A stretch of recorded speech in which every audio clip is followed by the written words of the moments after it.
ایک فقیر تھا، ملنگ درویش، اللہ کا بندہ. اس کی عادت یہ تھی کہ اپنے ڈیرے پہ آنے والوں کو کھلاتا، ان کو پلاتا، ان کی ضروریات کا خیال رکھتا، لیکن کو مالی آسودگیاں نہیں تھی. ہوتا یہ تھا کہ بعض اوقات لوگ آتے تو ادھار لے کر کے وہ لوگوں کو کھلا دیتا. خیر، چونکہ فقیر کا مزاج یہ ہوتا ہے کہ لوگ آئیں اس کے ڈیرے سے کھائیں. بابا بلے شاہ نے بھی کہا تھا نا، اٹ کھڑک کے دکڑ بجے تتا ہوئے چلا، آن فقیر کھا کھا جاون راضی ہوئے بلا.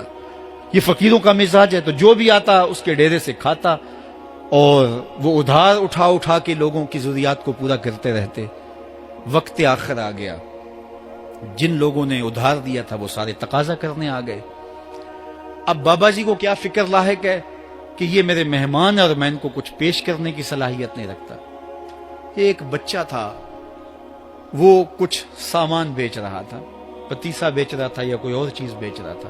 اس نے گلی سے گزرتے ہوئے آواز لگائی، خادم کو کہا سے بلا کے لاؤ. کہا تم بیچ رہے ہو تو میرے مہمانوں کو کھلا دو. بچہ بڑا خوش ہوا کہ میں سارا دن گلیوں میں گھوم کے یہ پتیسا بیچنا تھا، اب یہ ایک جگہ ہی سارا فروخت ہو گیا تو یہ تو موج لگ گئی، میں جلدی گھر چلا جاؤں گا، میری ماں خوش ہوگی. تو سارا ان مہمانوں کو کھلا دیا گیا. اور اس کے بعد کہا بابا جی پیسے؟ کہا تم بیٹھ جاؤ، جب ان کو ملیں گے تو تجھے بھی مل جائیں گے. وہ بیٹھ گیا، 2 4 10 منٹ بیٹھا تو بچہ تھا، پھر کھڑا ہو گیا، بابا جی پیسے؟ کہا جب ان کو ملیں گے تو تجھے بھی مل جائیں گے.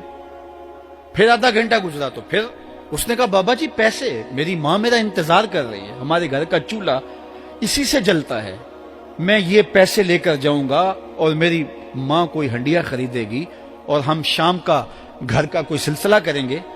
کہا بیٹا جب ان کو ملے گا تو تجھے بھی مل جائے گا. بچے نے رونا شروع کر دیا. یتیم بچہ تھا، اس کا سارا آسرا یہی تھا. اس نے رونا شروع کر دیا. جب بچہ رویا اللہ کی رحمت کو جوش آیا. کوئی مرید نذرانہ لے کے ان بزرگوں کے پاس آ گیا اور اشرفیوں کی بھری ہوئی تھیلی پیش کی. وہ اتنے پیسے تھے کہ اس بچے کو بھی دیے، جتنے لوگ آئے تھے سب کا قرض چکایا. کہا جاؤ گھروں کو. تو سب نے کہا بابا جی ہم صبح سے بیٹھے ہوئے تھے تو یہ نذرانہ دینے والا صبح سے نہیں آیا تو اب کیسے آ گیا؟